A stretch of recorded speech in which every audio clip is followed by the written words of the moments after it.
Hey everyone, and welcome back. In this video, I'll show you the simple ways to share files in Slack's free version 4.22.5. First, open the channel or direct message where you want to share your file. Look for the plus icon right next to the message input box and click on it. From the menu that appears, select Upload a file. This will open your computer's file browser. Navigate to and select the file you want to share. It can be a document, image, or even a short video before sending. You can add a message to give context about the file. Just type your message in the text box below the file preview. When you're ready, hit the upload button. Your file will be shared instantly with everyone in that channel or direct message.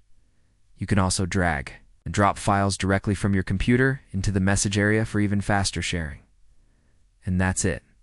You've just mastered file sharing in Slack's free plan. If you share a lot of files in Slack, let me know what type you share most in the comments.